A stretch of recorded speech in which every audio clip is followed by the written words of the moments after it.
दोस्तों आज बात करते हैं जलनखोर, जिद्दी और मतलबी यानी मतलब परस्त लोगों की पहचान आप कैसे कर सकते हैं। हर किसी के जीवन में या उसके परिवार में या उसके अड़ोस पड़ोस में, उसके रिश्तेदारी में, उनके अपने सगे संबंधी में ऐसे लोग होते ही होते हैं जो आपकी तरक्कियों से हमेशा नाखुश रहते हैं। आप जीवन में धीरे धीरे धीरे धीरे आगे बढ़ते हो, अपनी मेहनत के दम पर आपके अंदर वो टैलेंट है जिसे आप खुद समझते हो कि मेरे अंदर एक काबिलियत है, मैं अपने उस लक्ष्य तक पहुंच जाऊंगा, उस बलबूते पर आगे बढ़ते हो। और आपके मन में कोई ऐसी विचारधारा नहीं होती कि सामने वाला व्यक्ति आपसे किस तरीके की भावना रखते हो, क्योंकि आपका दिल जब साफ है तो आपको लगता है दूसरा मुझसे क्यों परेशान होगा। कहते हैं ना, जैसे हम होते हैं हमें दूसरा भी वही नज़र आता है। इसलिए जो साफ सुथरे दिल के लोग होते हैं, जो बिल्कुल इमोशनल होते हैं, दूसरे का दुख नहीं देख सकते, दूसरे की तकलीफ को देखकर खुद रो देते हैं, ऐसे लोगों को हमेशा सामने वाला व्यक्ति धोखा देता है, क्योंकि वो ऐसे लोगों को पहचान नहीं पाते, यानी उनकी पहचान नहीं कर पाते। आज आपको बताती हूँ आप ऐसे लोगों की कैसे पहचान कर सकते हैं। खासकर ऐसे लोग आपके बहुत करीबी होते हैं, इतने करीबी कि आप आंख बंद कर उन पर भरोसा कर लेते हो। आप उम्मीद करते हो कि अगर मैं इनके लिए अच्छा हूँ, मैं इनका सगा हूँ, अपना हूँ, तो ये आने वाले समय में या अभी ये मेरे हिसाब से मेरे साथ भी वही व्यवहार करें। लेकिन सामने वाला चालाक, चतुर, मतलब परस्त, धोखेबाज इंसान को आप पहचान नहीं पाते, क्योंकि आपकी फितरत ऐसी नहीं है कि आप सामने वाले को भी गलत नज़र से देखें। क्योंकि आपके दिल में कोई छल कपट नहीं है, तो आपको लगता है सामने वाला भी आपके साथ वही व्यवहार रखता है। जबकि ऐसे लोग, जब इनका मतलब पड़ता है, ये पानी से भी पतले हो जाएंगे।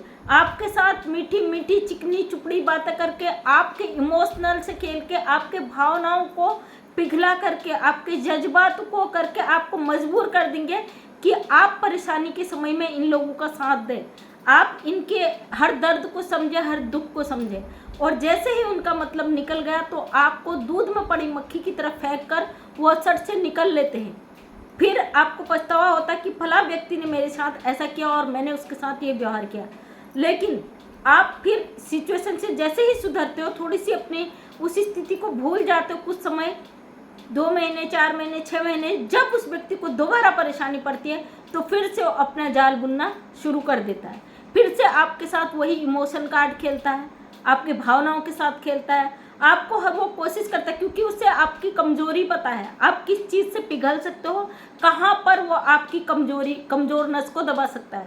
उसी चीज़ का इस्तेमाल करते हुए वो व्यक्ति फिर से आप पे अटैक करता है, फिर से आपके साथ वही गेम खेला जाता है, फिर से आप अपनी भावनाओं पर काबू नहीं रखते हो, दोबारा उसके झांसे में आ जाते हो, उसकी बातों में फंस जाते हो। वो आपके साथ इतना इमोशनल गेम खेलता है कि आप समझ ही नहीं पाते हो कि ये व्यक्ति मेरे साथ गेम खेल रहा है, और अपना मतलब निकाल कर वो फिर आपको दूध में पड़ी मक्खी की तरफ फेंक जाते हो। ऐसा कितने लोगों के साथ कितने बार और बार बार होता है, मुझे कमेंट करके ज़रूर बताना, क्योंकि बहुत सारे ऐसे मैसेज मेरे पास आए हुए हैं और बहुत सारी ऐसी प्रॉब्लम्स हैं। फिलहाल सीमा हैदर केस जो हमारे देश का मुद्दा है, उसमें हम लोग इतने उलझ चुके थे कि उससे हम बाहर ही नहीं निकल पा रहे थे। अब मामला चारों तरफ से बंद हो चुका है, तो मुझे लगा भाई मुझे अपने इन मुद्दों पर भी बात करनी चाहिए, जिन पर मैं आज तक देती आई हूँ लोगों को, और लोगों ने फ़ायदा उठाया है और कई लोगों ने अपने लिए अपना फाइट करना शुरू किया। क्यों नहीं मैं अपने उसी चीज़ को फिर से पब्लिक के सामने लाऊं। और आप लोगों के बहुत सारे कमेंट्स के बाद मैं मजबूर हो गई कि मैं दोबारा इस पर वीडियो लाऊं, क्योंकि बहुत सारे लोगों ने शिकायत किया कि लोग बार बार आते हैं, हमारे भावनाओं के साथ खेलते हैं और हमें तरस आ जाता है, दया आ जाता है, उनके दुख को हम देख नहीं पाते और उसी चीज़ का फ़ायदा उठा के वो लोग निकल जाते हैं। कई बार क्या होता है ना, आप अपनी मेहनत के बल पर आगे बढ़ते हो, तरक्की से आगे बढ़ते हो, और आपको लगता है कि हमारी मेहनत है, हमने साफ दिल से करी, आप सामने वाले से अपनी चीज़ें शेयर करते हो। लेकिन उस व्यक्ति के दिल में इतनी जलन भरी होती है, वो आपकी अच्छाइयों को, आपकी मेहनत को, उसको नहीं देखता है, उसको आपके अंदर हमेशा बुराई नज़र आती है। उसको लगता है आपको जो चीज़ उपलब्धि प्राप्त हुई है वो यूँ ही प्राप्त हो गई, क्योंकि आपने मेहनत नहीं किया है, आपकी किस्मत अच्छी थी, आपका लक अच्छा था, या गलती से आपको कोई चीज़ मिल गई, वो कुछ ना कुछ नुक्स आपके अंदर निकाल देगा, क्योंकि उसकी फितरत में है ये चीज़। उसको नेगेटिव चीज़ें देखने का उसका अपनी फितरत है, वो मन बना चुका है कि मैं खुद सही हूँ, मेरे अलावा कोई सही नहीं है दुनिया में।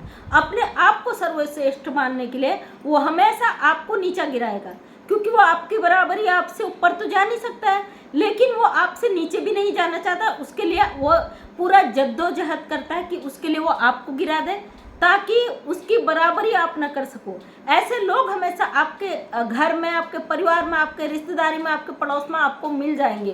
खासकर आपके दोस्तों में, जब 2 दोस्त 4 दोस्त एक साथ पढ़ते हैं, तो अगर कोई अच्छा बच्चा होगा, अपनी मेहनत से आगे बढ़ेगा, तो कुछ उसके ऐसे दोस्त हो जाते हैं जो उसकी कामयाबी से जलने लगते हैं। उसकी बराबरी तो वो नहीं कर सकते, क्योंकि मेहनत इनकी फितरत नहीं होती है, तो ये उसे गिराने के लिए, उससे आगे बढ़ने के लिए उसको नीचे गिराना शुरू कर देते हैं। और सामने वाला इतना ईमानदार, इतना सच्चा होता है कि उसे पता ही नहीं चलता उसके साथ कौन सा गेम वो बंदा खेल रहा है। अभी मेरे पास एक बहन का मैसेज आया हुआ था।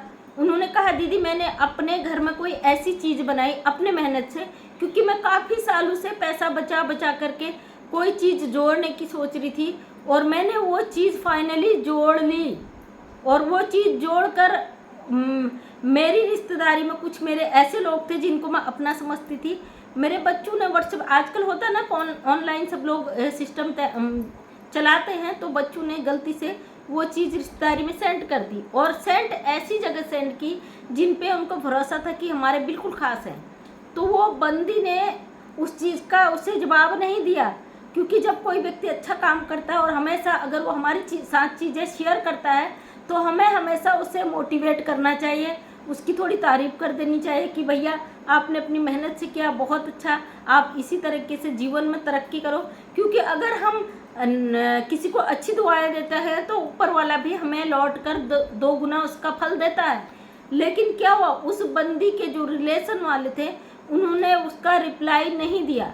अब उन्हें ताजुब भी हुआ कि हमने तो ये चीज़ शेयर की थी अपने रिलेशन में, और हमें उन्होंने कोई रिप्लाई नहीं दिया। ये पता नहीं था कि उनकी मंशा क्या चल रही है। लेकिन कुछ महीने बाद दूसरों से पता चलता है कि उन्होंने जहाँ तहाँ उसका ढिंढोरा पीट दिया कि ये तो बड़ी शातिर है, ये तो वहाँ से कमाती है, ये तो वहाँ से कमाती है, इसके पास तो दुनिया भर की चीज़ है, ये लोगों को बेवकूफ़ बनाती है। मतलब दूसरों को आपस में, परिवार में लड़वाने वाला सिस्टम कई लोगों के अंदर होता है। अगर मान लो दरानी जेठानी, भाई भाभी कोई भी है ना, आपस में दोनों की अच्छी बन रही है, और वो कोई दोनों में से ऐसा काम कर रहा है, अगर वो अपने किसी तीसरे थर्ड रिश्तेदार को शेयर करता है, तो उनमें से एक बंदा ऐसा जरूर मिल जाएगा जो आपस में दोनों की लड़ाई लड़वा दे, और वो ऐसी चीज़ें बीच में कूद पड़ता है, एक दूसरे की काटनी शुरू कर देता है कि भैया वो तो बड़ी शातिर है, तुम तो इसकी बराबरी नहीं कर सकते, वो तो बड़ी चालाक है।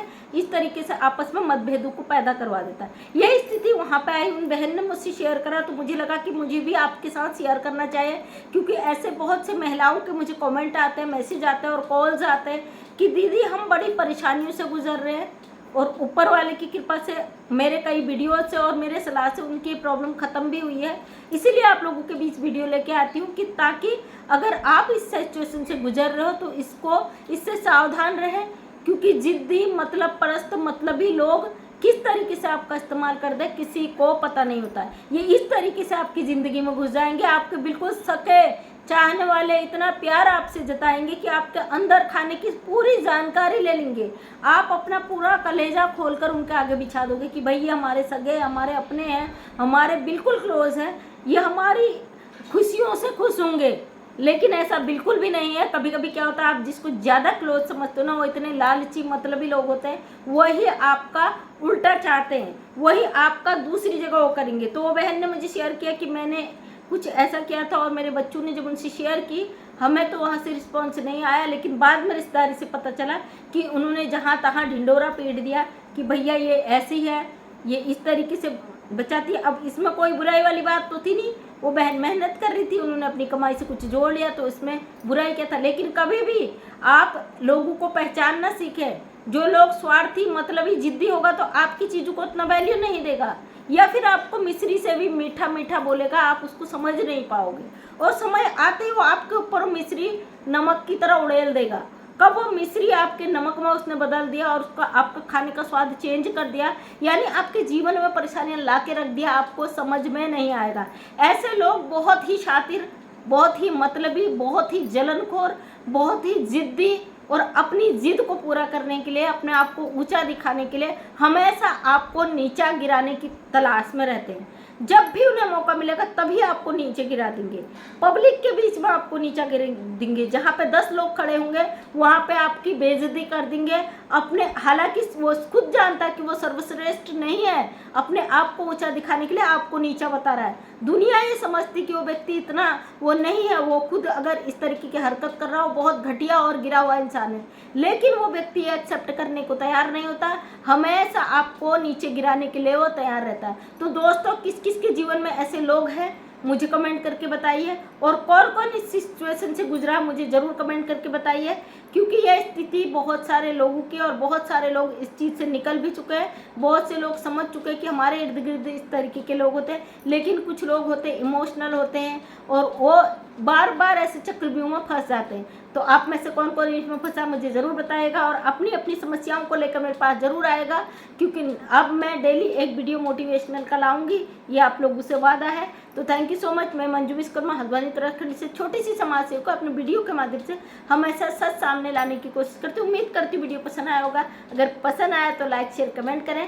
नेक्स्ट टाइम मेरा वीडियो देखना चाहते हैं तो चैनल को करें सब्सक्राइब, और आपकी कोई भी समस्या है तो मेरे साथ आप शेयर कर सकते हैं। अगर आपकी जीवन की कहानी समाज को कुछ अच्छा प्रेरणा दे सकती है तो मैं अपने चैनल के माध्यम से ज़रूर उसको रखूँगी स्टोरी के रूप में। और बहुत सारे लोग चाहते हैं कि उनकी स्टोरी को ओपन न किया जाए, उनकी कहानी को नाम लेके न दिया जाए, लेकिन समाज के लिए अच्छी प्रेरणा होती है। तो कोई नहीं, मैं बिना नाम लिए ही स्टोरी के रूप में आपकी कहानी को यहाँ पर रखूँगी। थैंक यू सो मच, तहे दिल से आप सभी का धन्यवाद। आप लोग इसी तरीके से अपना प्यार बनाए रखिए। मैं आपकी बहन Manju Vishwakarma. Thank you so much, तहे दिल से धन्यवाद।